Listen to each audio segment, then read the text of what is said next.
how many people are going to be in 350, so but you can consider against it on this side too. But that's pretty. I was trying to get out of the camera shot. Oh yeah. Oh yeah, and it really doesn't matter if we get crunched for space. It's not a big deal. I know nobody wants to be on camera, but I swear it's just for my questions. I'm not going to interview anyone.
You look like somebody I used to work with.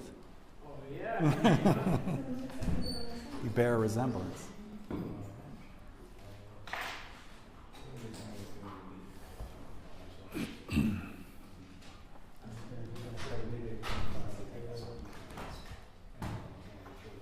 Oh yeah. That's cool.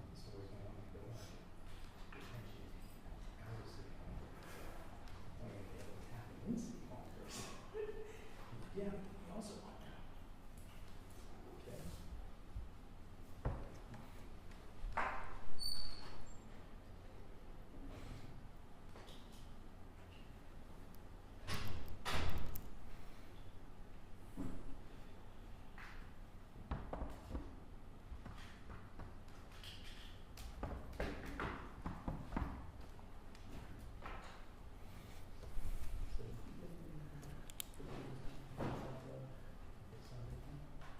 Does it allow you to slide it further? Your mic can slide it closer to the head, it should tilt it. Yeah. If it allows it, it looks like it's kind of comes out. See, you can tilt it a little bit. Yeah, that's fine.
but only on the like the very end part, right?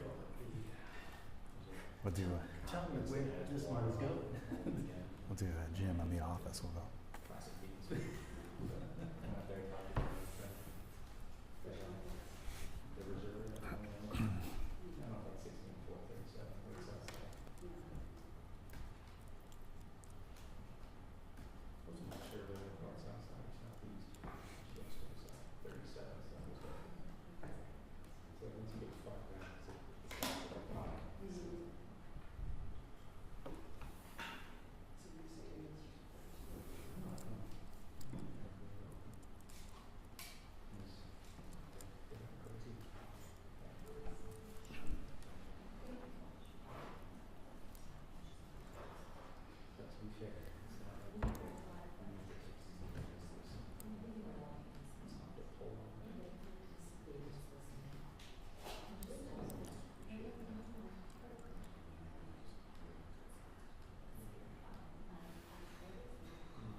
Hey y'all.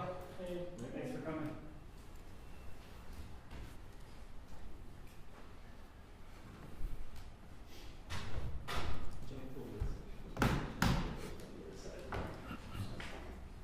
They should be on their right.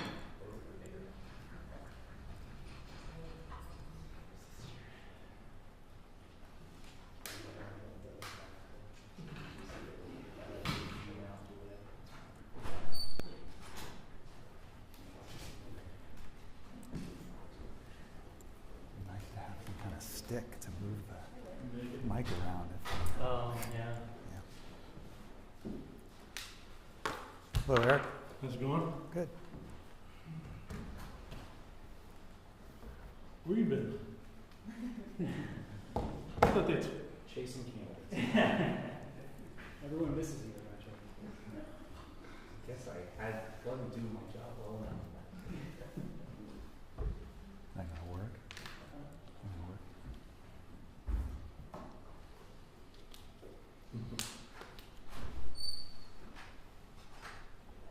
B session just isn't the same without you, Karen. Yeah, eyeballs weren't on those B session stories enough for them to send me every week. Were we traveling someplace or we just had No, they just said you can have me try to focus more on different side stories. Alright. Taking City Hall news outside of City Hall. I bumped into at the airport the other day. Who? Yeah. Okay, we're waiting for one other person.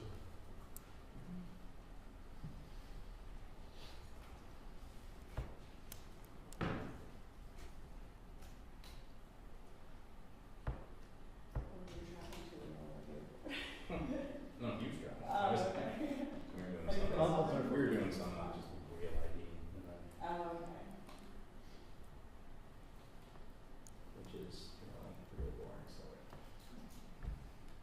but then someone got shot by police. So. Did it. Are you streaming right now? Yeah.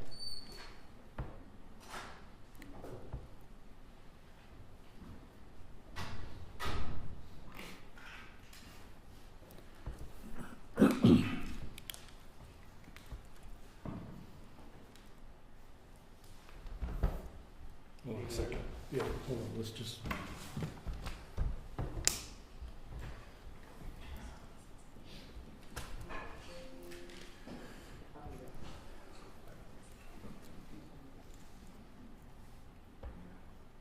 Go, Brian.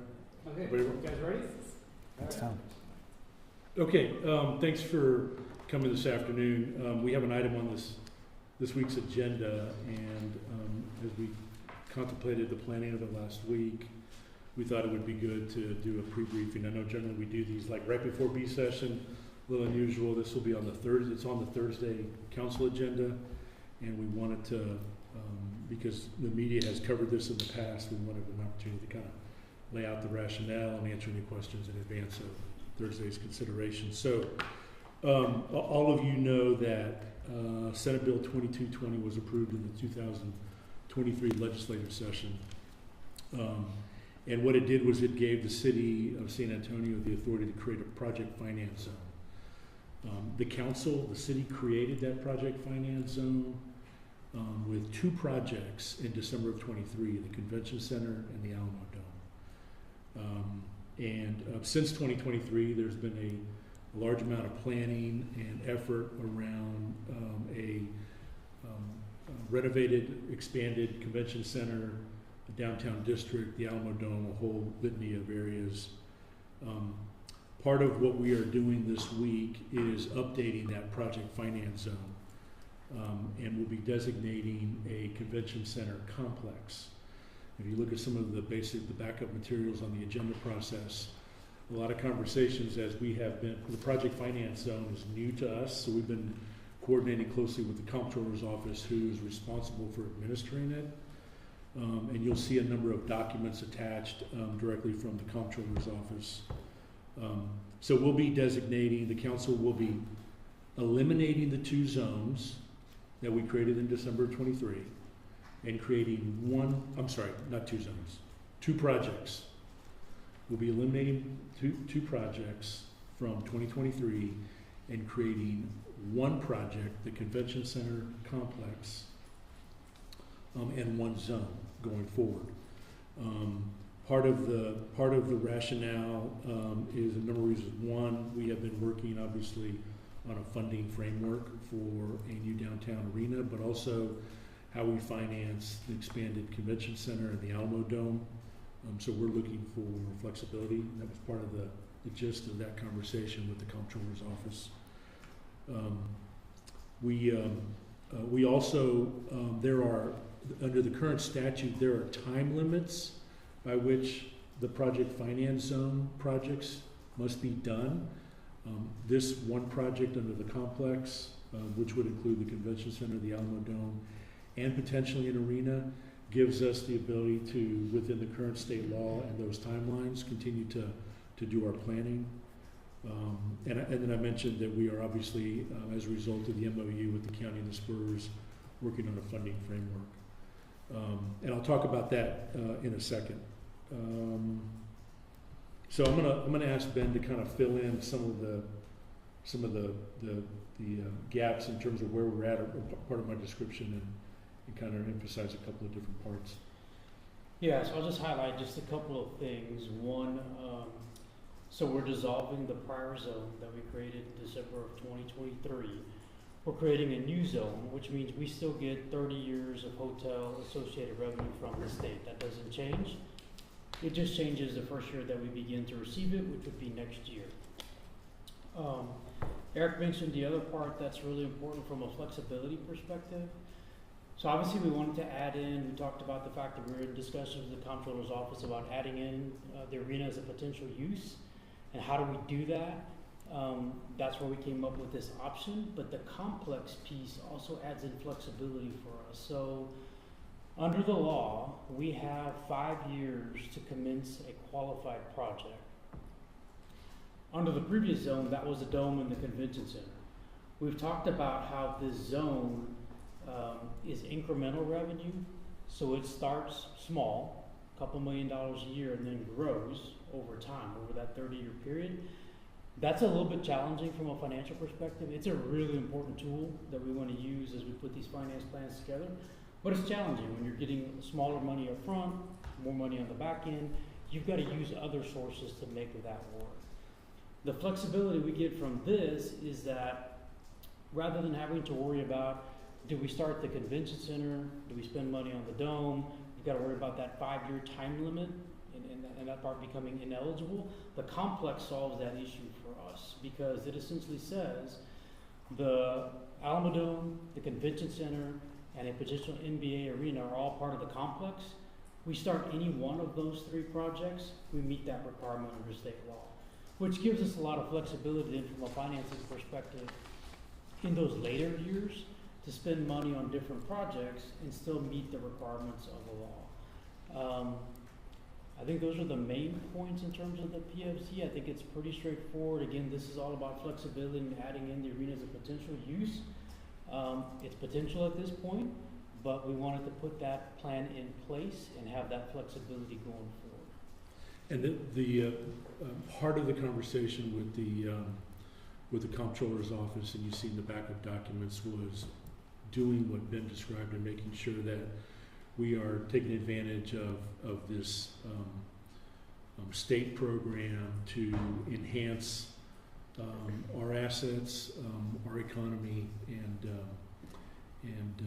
pull business and attract new investment from outside the state into the state. So the time frame played a big role in that, and if you see the comptroller's letter attached to the agenda item, that's really the point that we tried to work on with them. So I mentioned funding framework earlier. So just high level, the PFZ is one of a number of different elements, and the PFZ is important to the convention center, the Alamo Dome, and the arena.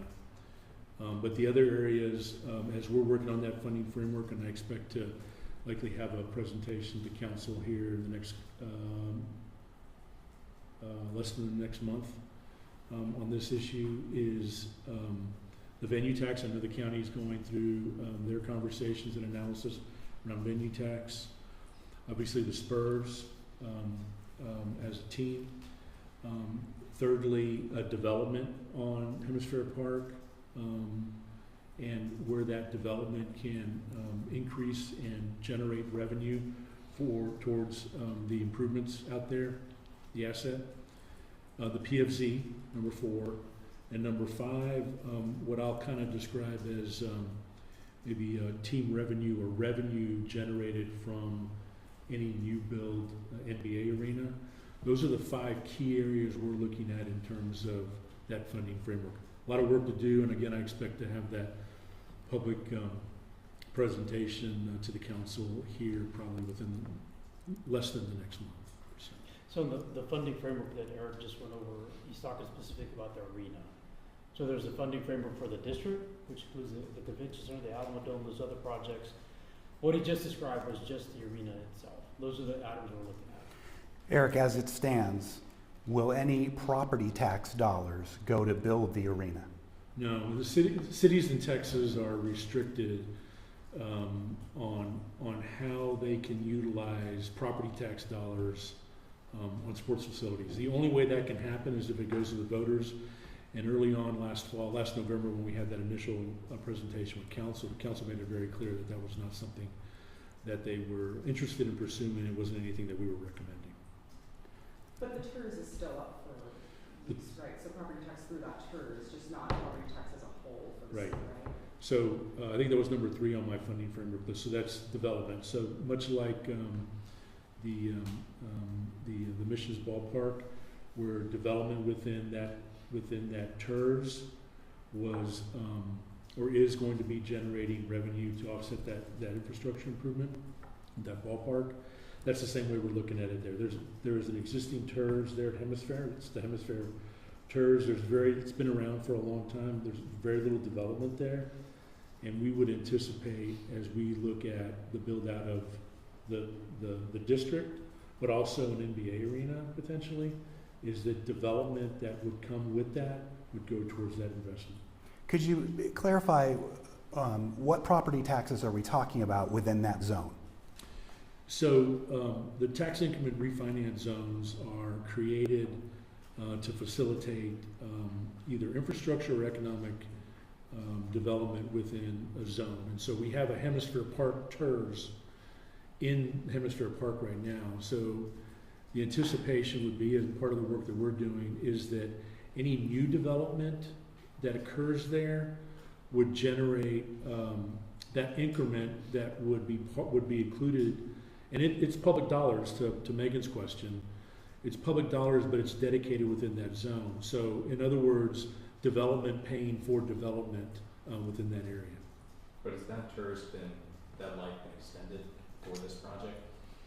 It has not been extended at this point. It could be in the future.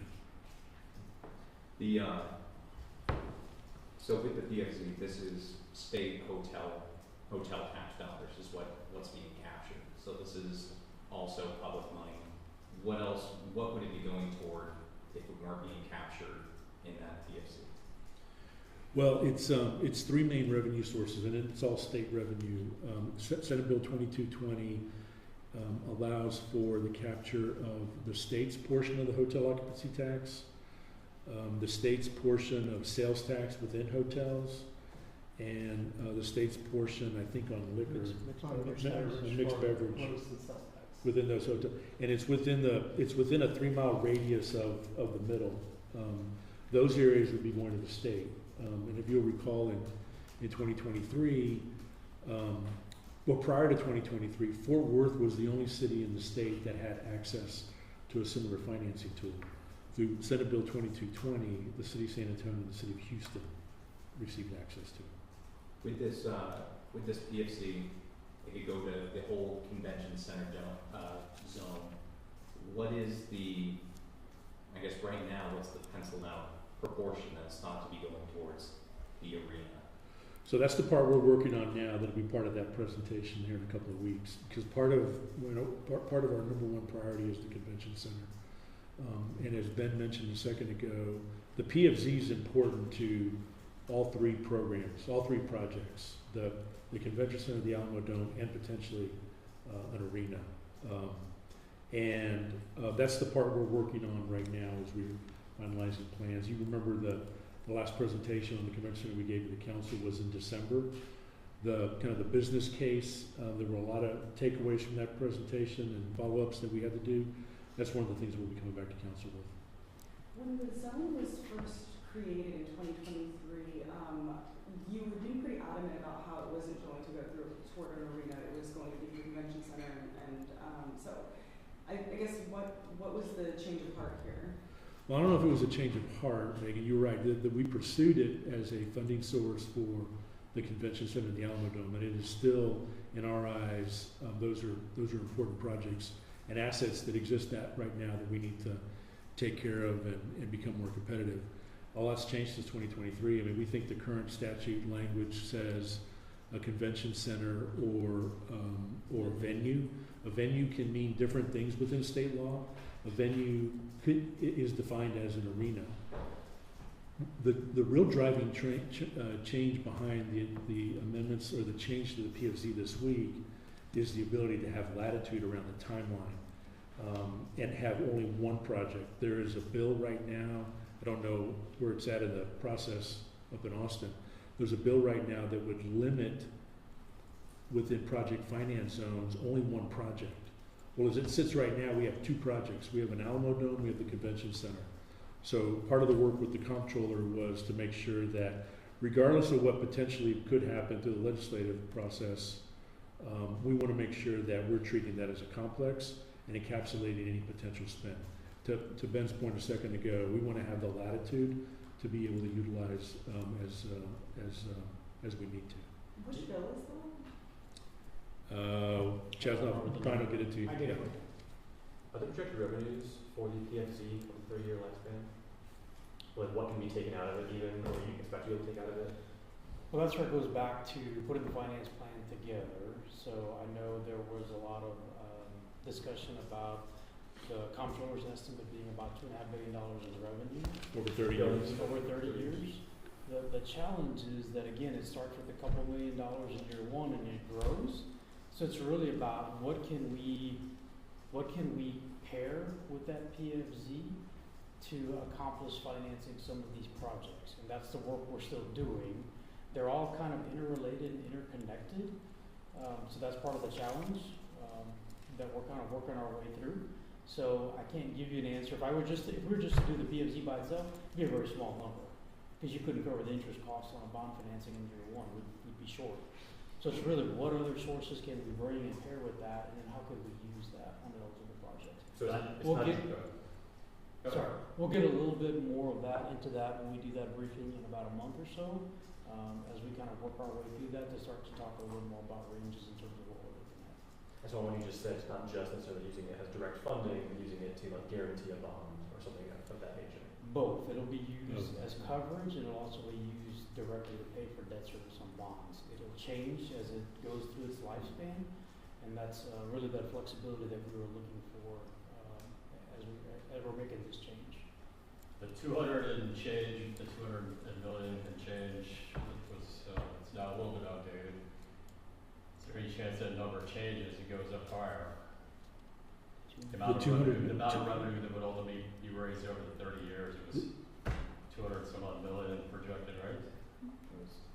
No, the 221 million is it was the state comptroller's projection in year 30 of the increment, just that year. Just that year. So Yeah. is there a number currently of what that total amount raised could potentially be over the 30 years?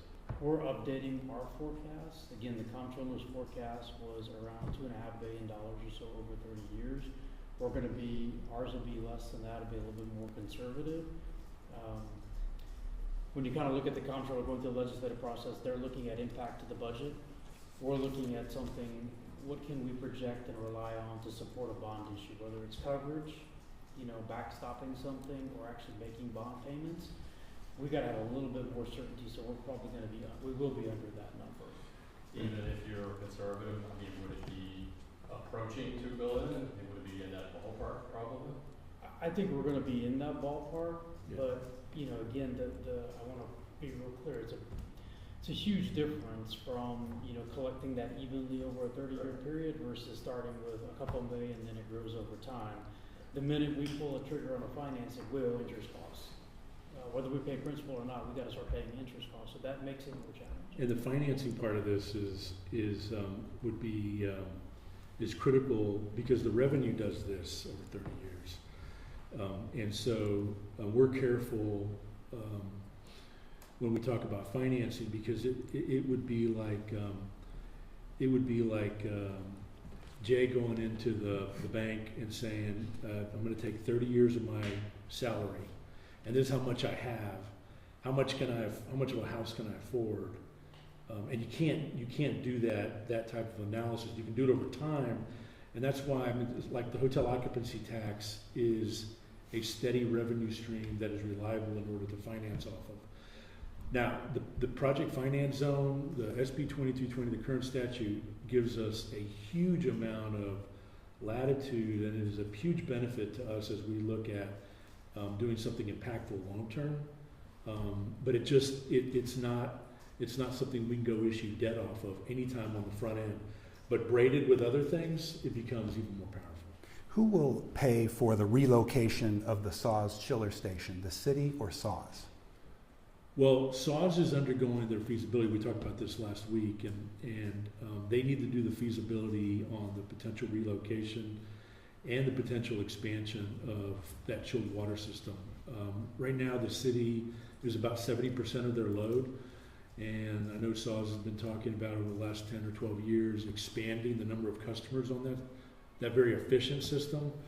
But until SAWS finishes their feasibility, they'll need to finish that before we sit down and kind of work through that. Because they've said that they do expect that the city would pay not only for the study, but for the actual $100 million project.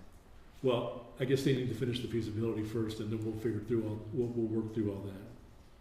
You said that the convention center is still a priority. Does this change the timeline for the arena, the Alamo Convention Center at all, or? No, in real terms, Sherry. What it does do is it resets the base year to 2025, but in the long term, it's still over 30 years. It really doesn't change any of those priorities. Not one comes first over the other? No, we're in line with what we presented before. Convention center is a priority. The arena could be in that short-term window. The dome we had talked about, we've kind of pushed out the more significant renovation of the dome, probably out 10 years or so. We'd mentioned that before because it's just with the convention center and the dome. I mentioned a couple of options we looked at. They were all running in the $1 billion+ range. We don't have enough resources to do both of those projects in the next couple of years. So out of those two, the priority is to get the convention center done, those two being the convention center and the Alamo Dome. So our timing isn't changing. This is really just resizing this PFZ from a timing perspective to give us flexibility. And Sherry, the other part of the element of the larger project that's still a priority is the infrastructure. Technical questions on switching. By canceling the current PFC, switching to the new one, does that change the boundaries at all? Because it's still, instead of the convention center itself, it's the convention center zone. And also what happens to last year and this year's increments, I guess, from the original zone. Center point of the zone is if you take the potential arena site, the convention center, and the dome, and you create a triangle, and you take the center of that triangle, we draw a 3-mile circle around that, that's our zone. The zones before were around the center point of the Alamo Dome and Convention Center. Remember, these sites are like less than 1,000 feet apart. So So it doesn't like- really It's change. negligible. Slight, It doesn't so really slight shift in the change. shape of it, but, Yeah. and then what about I guess the last 2 years, or this year and last year's worth of increment that I guess have collected since the creation of the first PFC? Yeah, anytime a zone is created, the comptroller creates a suspense account that they hold the funds in until we commence with the project.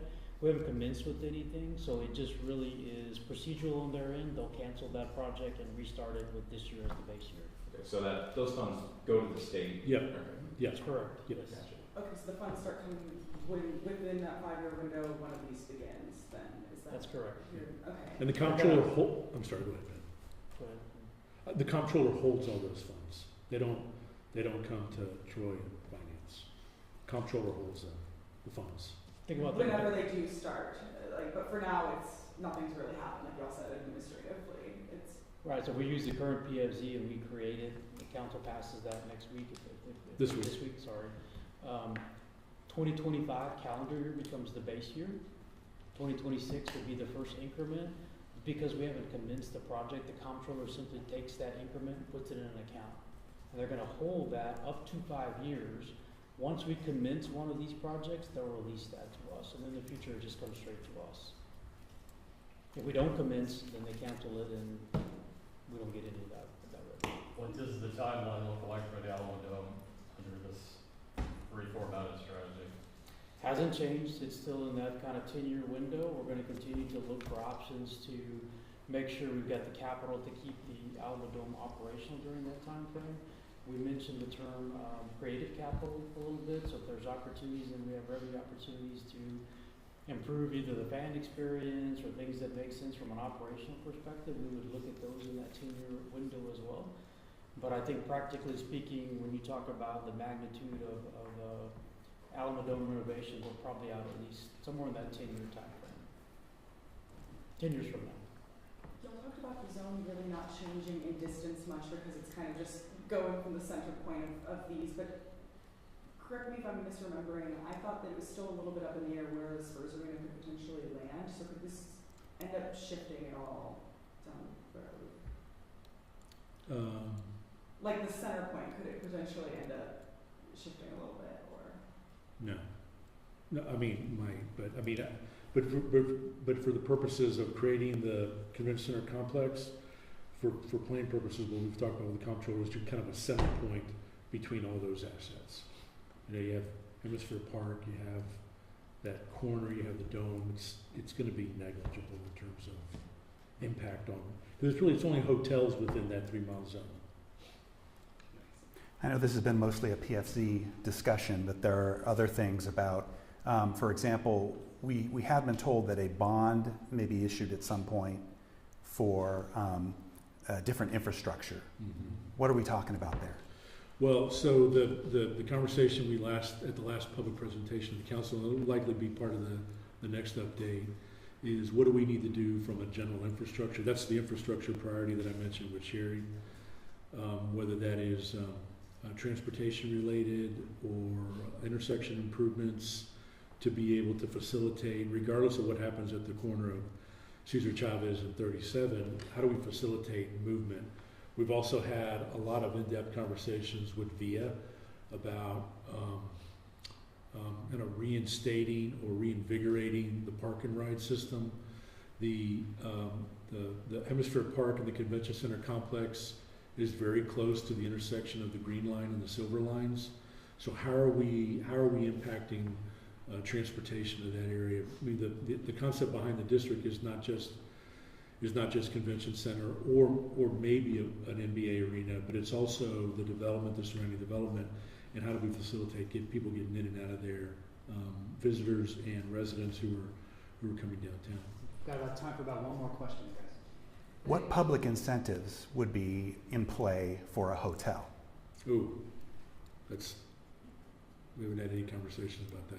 Because back in February, from that point on, they were saying, okay, this is going to be a privately funded hotel across from the Grand Hyatt there, but if there's a gap in funding, that may be made up with some kind of public, some kind of incentives. I was wondering if that was utility related or something like that. Yeah, no, we've done general planning work around that, but our focus has been around the convention center, the infrastructure, the arena, the Alamo Dome. There's a lot more work that needs to be done around that potential site. Eric, the biggest takeaway for you guys, the biggest upside to making this change in your eyes is what? The biggest takeaway is to give ourselves the ability to have a little bit more latitude in terms of timeline, continue to be able to utilize the PFZ in terms of our funding framework for an NBA arena and or the project, the overall project, the district. You know, I'm thankful that we have worked very well with our local representatives and senator and the comptroller's office to make sure that we're doing things the right way, in compliance and with the state law, and that we don't have any issues. So I mean, I think it's a good thing. Whatever continues to give us flexibility to utilize this very important tool that the state has entrusted with us, then we should take advantage of it. That's all we have time for, y'all. Thank you. Okay, but you guys are cracking me up with the swinging out of the camera. You like that? It's like, Well, that's why they put that thing there, so it can kind of move around. The TERS thing, you were saying that it sounded like what you were saying is there's really nothing but kind of commercial development within that well, there's nothing right now. area. Jay. I mean, I don't know how big that zone is, the TERS. It's actually, I think it runs Slightly the larger boundaries of than Hemisphere Park. And there's no, there's a little bit of commercial development on this side, on the Alamo side, but that whole back end of Hemisphere Park, there really isn't any development. There's a lot of developable property that's available, and the idea would be that if something gets privately developed, then to Megan's question earlier, they would pay property taxes, but the TERS captures that increment that otherwise doesn't exist right now, and we use that development to pay for development within that area. So if I looked at that TERS right now, it wouldn't be generating anything? It's 650,000 last year. I'll confirm all in total revenue. So there's not a lot of taxable value in there. And at the end of the day, remember that TERS is like an economic development tool that we can use under state law. You create a boundary, that development that gets created in that boundary, you can use that increment for eligible expenses inside of that zone. So it's not a new tax, it's just you're capturing that increment property tax value or property tax revenue coming off of that new development, and you're using it to reinvest in that area. And there isn't enough there now. I mean, as we're putting together that funding framework, development has to play a major role in that, much like it did with the Michigan Ballpark. Doesn't include the additional value of whatever was there before, that the additional value is It's created over incremental. time.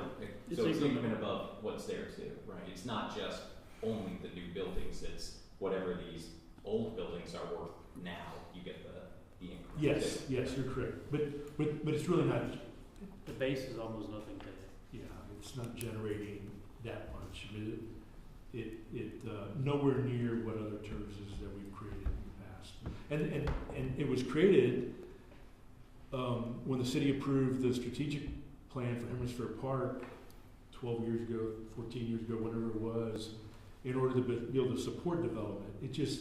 It hasn't moved. That's part of the reason why we started looking at this, because the development of Hemisphere Park is moving in this slow 5-year increments, and what can we do more, especially with the conversation around UTSA and acquiring that corner property where ITC was at.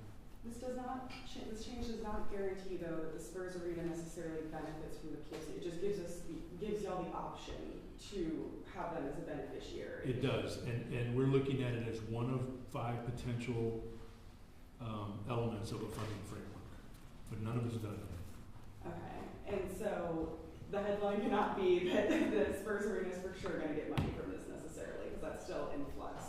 But Well- it seems like there's a pretty good probability now. Venue tax, Spurs, development, PFZ, and revenue from the development. Those are as we put together the funding framework that came out of the MOU, those are the 5 things that the city's looking at. Thanks, everybody. Thank you. Councilor Blunt?